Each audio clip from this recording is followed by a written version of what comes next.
Oke, selamat malam semuanya. Perkenalkan saya Roy Jelatama Purba. Saya di sini akan mewakilkan teman-teman saya, yakni Christian Joshua Sinaga dan juga Pedro Stella Mario Mearoru dari kelompok 4 untuk mendemonstrasikan sistem yang sudah kami buat pada materi ZTA atau Zero Trust Architecture. Nah, kami akan mengimplementasikan konsep dari ZTA ini pada sebuah website. Oke. Nah, untuk website yang kami buat itu menggunakan tema persekolahan, di mana akan terdapat dua role yang berbeda, yakni admin dan juga user atau siswa. Nah, perbedaan role ini dimaksudkan untuk perbedaan akan akses atau fitur tertentu juga. Oke, sebelumnya saya juga perlu menjelaskan mengenai tools ataupun alat bantu yang kami gunakan. Yang pertama, kami menggunakan PHP Mailer Library yang nantinya berfungsi untuk mengirimkan verifikasi melalui Gmail user. Oke. Lalu kami menggunakan bahasa pemrograman PHP untuk melakukan pengembangan pada proyeknya. Lalu kami menggunakan Laragon untuk menjalankan uh, codingan PHP-nya di localhost. Oke, sebelum masuk ke pembahas demo websitenya, uh, pada pada PHP Mailer Library itu diperlukan akun email yang nantinya berfungsi sebagai pengirim verifikasi melalui kepada email user lah. Oke, pertama kita masuk ke myaccount.google.com, lalu aktifkan verifikasi 2 langkah. Nantinya di sini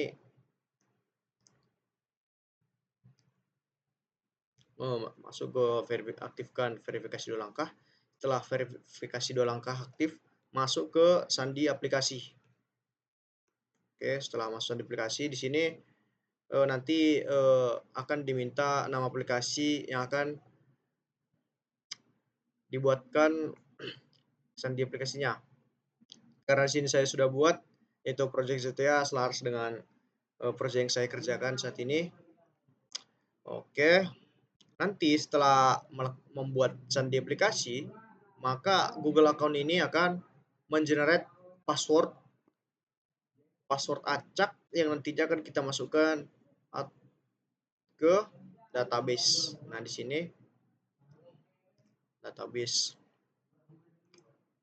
Di sini saya menggunakan akun email saya sendiri sebagai pengirim verifikasi ke email user nanti. Oke. Oh ya, pada proyek ini terdapat 5 tabel utama yang memiliki fungsi yang berbeda-beda. Yang pertama, tabel untuk yang berisi mengenai percobaan login, lalu tabel yang berisi mengenai log penolakan akses, lalu log yang berisi activity, lalu tabel yang berisi kode OTP yang sudah di-generate oleh sistem, lalu tabel mengenai user. Oke, di sini langsung saja kita demokan aplikasinya. Pertama kita perlu masuk dengan role admin ya, karena role admin saya langsung login saja terlebih dahulu. Oke, kita langsung login. Oh ya, di sini walaupun kita menggunakan role admin, sistem akan tetap meminta verifikasi OTP. Nah, disinilah dimaksudkan tadi sistem atau konsep double verification, yang nantinya sistem tidak semata-mata memberikan akses ke dalam sistem karena hanya semata-mata admin memiliki username dan password yang sesuai. Oke, di sini kita masukkan kode OTP yang dikirimkan lewat Gmail tadi. Oke, sini sudah masuk ke dashboard admin, mana terdapat fitur-fitur, lalu aktivitas, terdapat juga log mana aktivitas terbaru. Ini login ya. login yang barusan kita lakukan pada role admin. Lalu di sini terdapat dashboard yang berisi mengenai daftar pengguna sistem. Ya, yang pertama sudah terdapat akun siswa dan satu akun admin. Oke, di sini karena untuk role usernya kita mulai dari tahap registrasi saja.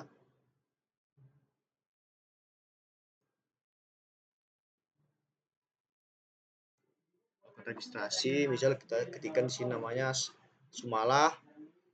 Lalu untuk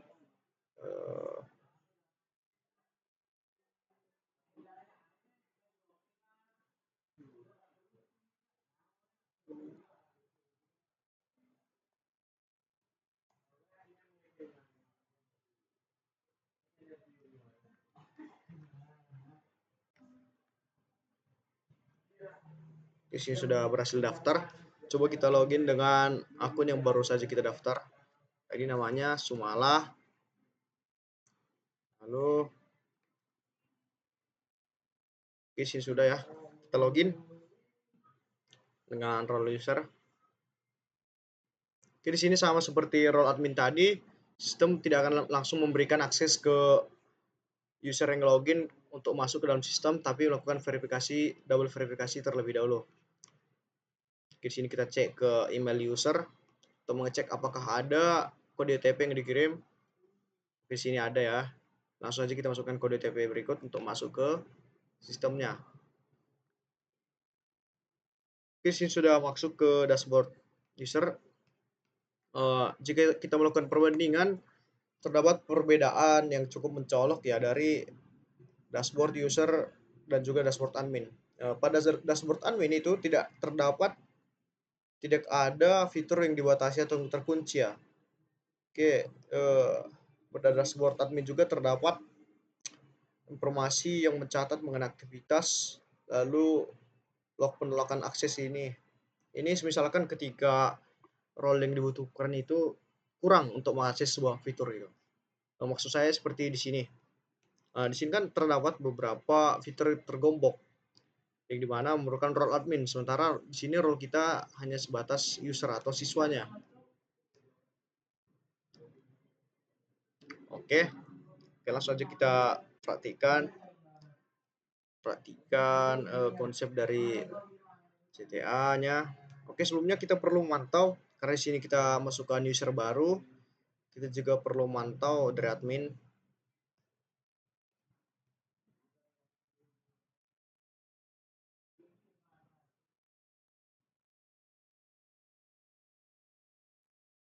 Login lagi sebagai admin.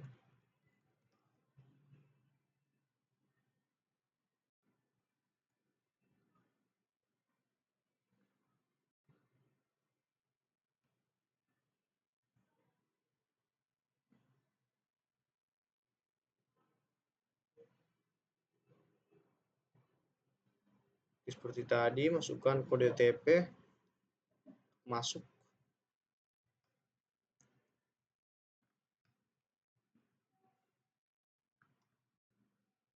Oke, di sini. Oke, di sini sudah tercatat ya bahwa terdapat pengguna baru yang baru saja mendaftar atau masuk ke dalam sistem yang yakni dengan username Sumala ya, dengan role siswa. Oke, ini kita daftar. Ini akun yang kita daftar tadi. Oke, selanjutnya kita perlu mendemonstrasikan beberapa kegiatan atau aktivitas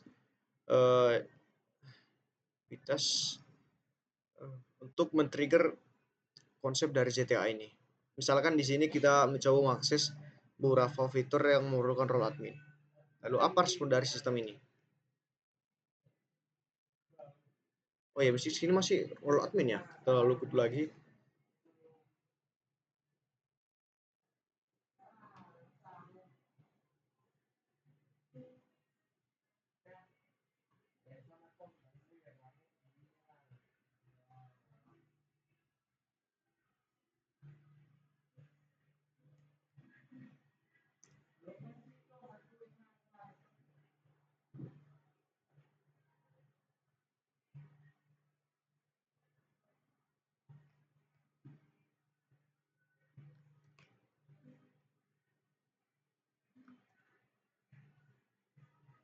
UTP sudah expired ya.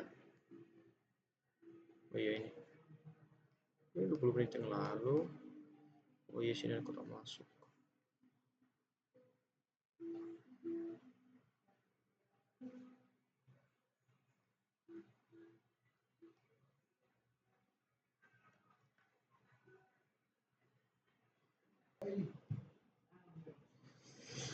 Oke, sini kita coba login lagi dengan role user ya, yang sudah kita daftar tadi.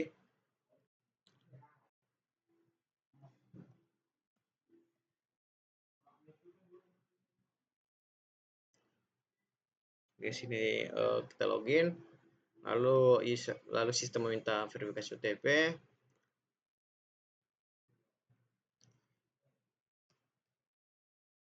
Kan OTP yang diminta.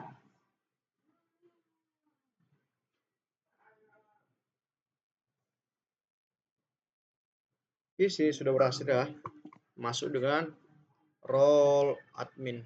Nah, seperti yang kita bahas tadi, di sini terdapat beberapa fitur yang dikunci atau dapat dikatakan bahwa akses kita dibatasi pada beberapa fitur yang dianggap sensitif lah, seperti data siswa lain, pengaturan sistem. Ini karena memerlukan role admin atau bukan wewenang kita lah untuk mengakses fitur tersebut. Oke, seperti yang kita bahas tadi, di sini kita perlu untuk men-trigger sistem ZTA-nya. Bagaimana jika kita mencoba mengakses fitur-fitur yang dibatasi ini?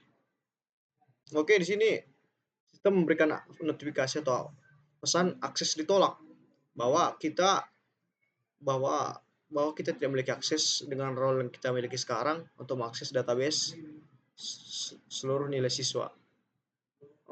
Jika kita coba mengakses juga fitur lain terkunci seperti data siswa lain juga, sistem menolak untuk memberikan akses karena diperlukan role admin, sementara role kita adalah siswa. Sama juga bahwa kita tidak berikan akses atau akses ditolak. Selanjutnya, nah, karena di sini sistem sudah memberikan beberapa notifikasi akses ditolak pada role user karena mencoba mengakses beberapa fitur yang dianggap sensitif, maka pada dashboard admin nantinya akan dicatat aktivitas penolakan tadi.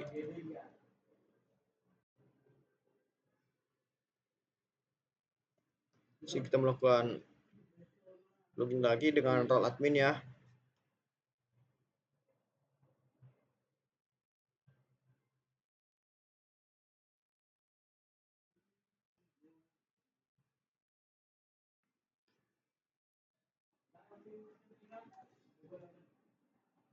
Oke, pada dashboard admin sudah terlihat bahwa terdapat akses atau log penolakan hari ini yang kita lakukan tadi pada dashboard siswa atau dengan role siswa. Nah, di sini pada role admin itu akan dicatat aktivitas yang tidak sesuai tadi. Di sini tercatat bahwa terdapat 3 pelanggaran yang dimana user dengan username Sumale ini mencoba mengakses beberapa fitur yang dibatasi atau tidak memerlukan akses admin untuk mengaksesnya. Sehingga di sini admin nantinya bisa melakukan langkah pencegahan atau langkah untuk memberikan sanksi lah kepada user ini, seperti mengkick atau juga bisa menghapus user yang mencoba melakukan pelanggaran akses. Dan